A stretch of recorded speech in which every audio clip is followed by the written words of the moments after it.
Hi, welcome. I am so glad to be here with you all today. I am Lauren Melissa Ellzey, also known as Autienelle, across social media and self-advocacy networks. And I am thrilled to be here today to talk about, all these different types of autistic relationships.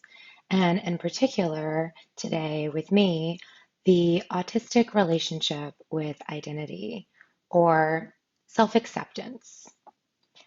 Self-acceptance is multifaceted. It is so many things. It has so many layers. And it is such a buzzword, I feel like these days. Self-acceptance often seems tied to self-love.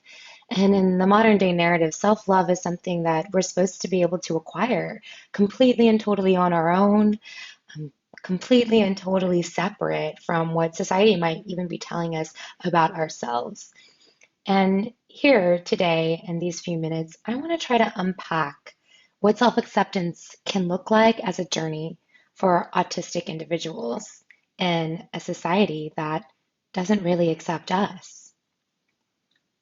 Self acceptance, firstly, is self understanding. How can we accept ourselves if we don't quite know who we are as individuals and who we are as autistics? I had to not only accept me, but I had to peel back the layers of who I am and my multiplicity of intersecting identities. And the main one I'm going to start focusing with right now is autism. The definition of autism, in and of itself, is so tied to my ability to accept myself as autistic. So let's take a look at two definitions, one by the APA and one by the Autistic Self-Advocacy Network. So we see here, according to the APA, autism spectrum disorder is any one of a group of disorders with an onset typically occurring during the preschool years and characterized by varying but often marked difficulties in communication and interaction.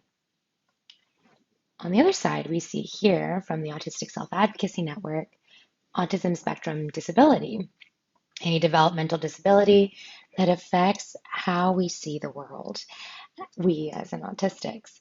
And autism is a normal part of life. We think, process our senses, move, communicate, socialize, all of these things differently. And we might need help with daily living. These two definitions are very different. And we might say that they highlight the difference between viewing autism and autistics through a deficit lens or through a strengths-based or neutral lens. My life, I have seen and been confronted with narratives around autism that are very deficit focused. And how can I accept myself as an autistic if I only see myself as deficits? When in reality, so many autistic traits are really neutral if we just look at them a little bit differently. Across my path and journey of self acceptance, I began to rewrite these traits that are being thrown at me through a deficit lens in a way that is neutral. This way I can just see autism as a part of me and not as a thing that I should change. For example, restricted interests. That's very deficit focused. What if it's just focused area of expertise? What if an autistic trait that is often worded as difficulty with socializing can be thought of as prefers one-on-one interaction, company of nature, company of animals, or difficulty multitasking can really easily be rephrased as tackles tasks one at a time. These are differences. I am different, and I can accept myself as different very easily when difference isn't viewed as a deficit. Being autistic in my journey of autism has has really looked like people not saying that they can see it. Oh, I didn't see you as autistic. Claiming that autism has a look. But autism as many of us know, doesn't look any particular way. We are all so different on the autism spectrum. And what's more is that when I am different, when I am so seemingly obviously autistic, since nobody wanted to acknowledge my autism beforehand, or since most people don't seem to really know what autism is outside of deficits, my differences take on this strange form in other people's minds. So I accept myself as unique, but others who know less about autism and know less about me come to these assumptions that I'm weird or I'm a malodiversary. I love that word, malodivergent. It means, well, I don't actually love the word itself, what its meaning and when it's applied to me, but it's a very powerful word. And that it means someone who tries to be different because being different is popular. I've been accused of that a lot in my life by people who said I don't look autistic, but then make assumptions about my identity. So I am different. Other people might say that I'm wrong or that my differences make me a problem. I I feel that I'm very innovative, a thinker outside of the box, but in the classroom and in the workplace, that can be seen as being contrary to the norm, contrary to the status quo, and therefore distracting. Innovation can be distracting when people want to plug along in the same way. So all of this is to say, as I try to accept myself, as I grow in self-acceptance, I'm tossed these other words at my way. Sometimes it can feel like I alone am knocking to the side as I struggle and battle to accept myself despite what others tell me about myself. And then self-acceptance is self-expression. As others try to tell me who I am, despite what I know about myself, many autistics are actually often targeted to change who we are. We are targeted for normative behavioral interventions that seek to change our differences. The right to express ourselves without behavioral intervention is certainly connected to our ability to access self-acceptance. Self-acceptance is often tied to the freedom to intersectionally express one's whole self. So I'll take a moment to talk about myself individually, but please remember that every autistic is so different. We have so many different intersecting identities, but I'll position myself as one example. So I am autistic, I am multiracial, and I am queer. These are intersecting elements of my identity. And within each of these intersecting identities, there is a marginalization that I face. There is a push to assimilate that I experience from others. And I'm combating that as I strive to accept myself wholly. And within there, I am autistic and a woman. I am multiracial and part of a very underrepresented group of racial identity. And I am queer. And according to a study on autism research by George and Stokes, 69.7% of autistics identify as non-heterosexual versus 30.3% of typically developing peers. Typically developing. So even within my identities that I'm desperately wanting to express, I'm experiencing underrepresentation, marginalization, and then there's this call, oh, self-love, self-love. It's a fight to get to that. It's a fight for autistics to access self-acceptance and self-love. It's a fight to express who we are without others trying to change us. I want to take a moment to pause even more fully on that queer element. And when I talk about queerness and autism, I want to make sure that I'm encompassing LGBTQ, that this is gender diversity as well as non-heterosexuality. And, so within this, I want to give a trigger warning before I state the following statistic around suicide. But according to the Trevor Project, 40% of queer youth contemplate suicide. And we know now that 69.7% of autistics identify as non-heterosexual. That need to express ourselves. To express ourselves and have that expression be accepted is key to self-acceptance. Seeing and embracing differences and the expression of difference is acceptance.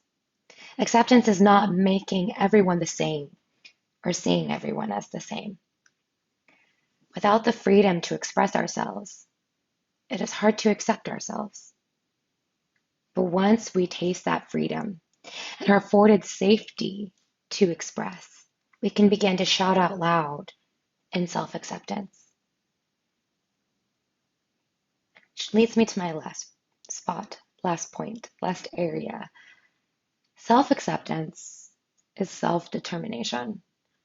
Self-determination theory comes from Edward Deci and Richard Ryan initially in the research, and it has just grown and grown.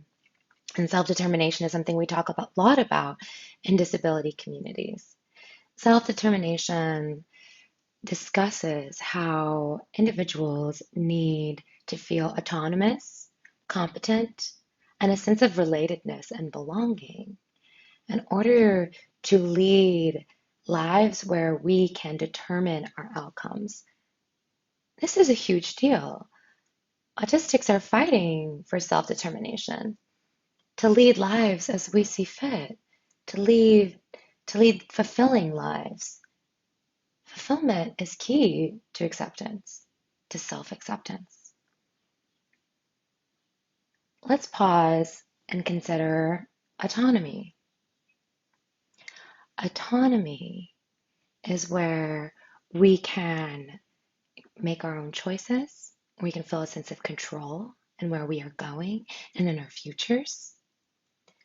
Self-acceptance is not accepting what society may say is my so-called lot in life, that I can't make my own decisions because of my disability, that I don't know how to make the right decisions. These ableist assumptions about who I am, about what I want and what I need, and me not even being able to determine that for myself.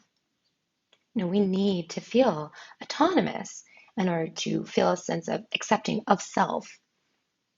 Every autistic deserves autonomy. Autonomy may look and feel different for each of us, but I can only fully accept myself when I am given the autonomy to state who I am and to state what I need. And I'm going to go the extra mile and say, not only should I be able to state that, advocate for that, but receive the respect in return that my wants, needs, and self-identity is valid. Beyond autonomy, we have belonging. And despite what popular culture may want us to believe, self-acceptance rarely happens outside of feeling cared for and connected to some form of community. A lot of my self-acceptance occurred in tandem with meeting and hearing from other autistic individuals through books and online. Autistics often socialize differently. We often connect differently. Myself personally, I really enjoy internet and online connection. Yet I've often been told that that's weird and that I should push that to the side and instead strive for in-person socializing, as though that's the best and only way to find authentic belonging. Belonging can look different for different people depending on our needs around socializing, depending on our socializing capacities. I experience a lot of social overload. But online, as I connect with my autistic communities intersecting across my identities, and as I read books about people who experience things similarly to me, I feel a deep sense of belonging.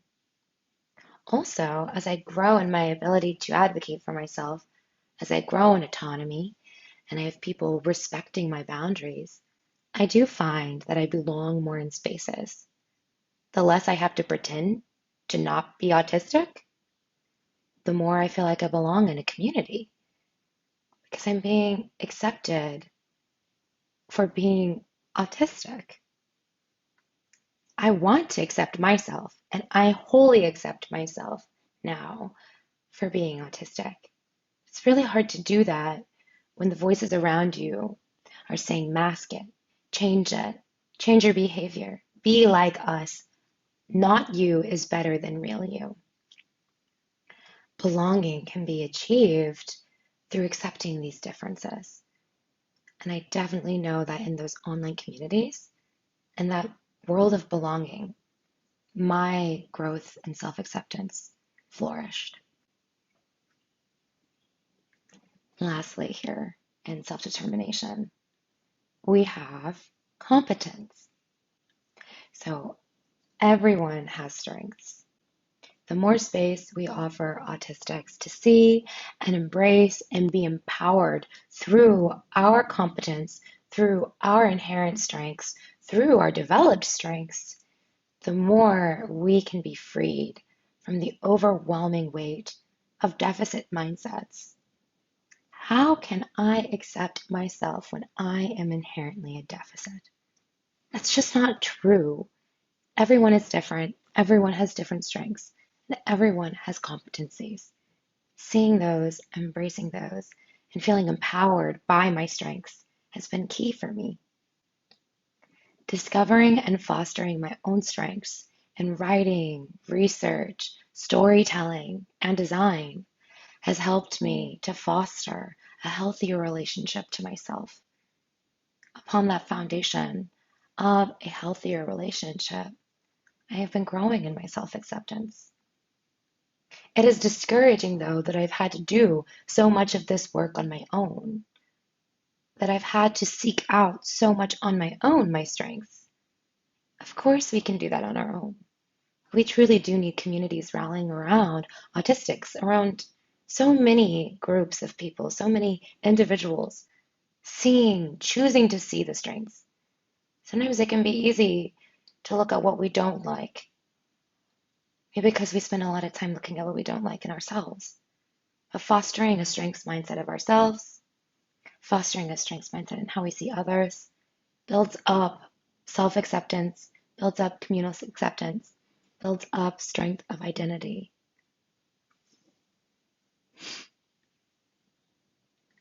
So I'd like to conclude with 3 messages. 1 to my younger self, 1 to my future self, and 1 to those listening. These messages are around self-acceptance. They're around relationship to identity. So to my younger self, you spent so much time trying to mold yourself into anyone else.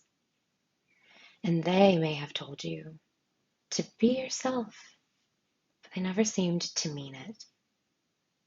You are beautiful, and this world needs a lot of changes. Being like everyone else isn't going to make those changes happen. It may take time, but piece by piece, you can accept yourself and your differences and your identities. And from there, you can join so many others in making changes. To my future self-acceptance doesn't really end, especially for autistics. We're rapidly learning and unlearning things about autism like wildfire.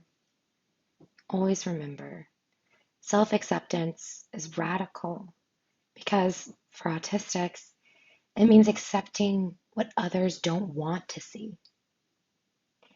And it is truly radical when self-acceptance leads to acceptance of all differences. And lastly, my 3rd message to those listening, autistic and non-autistic. The more we insist on being someone else outside of our identities, the more we expect others to do the same. Our world is diverse. It's neurodiverse. Maybe it's time to accept our world for what it is, full of differences.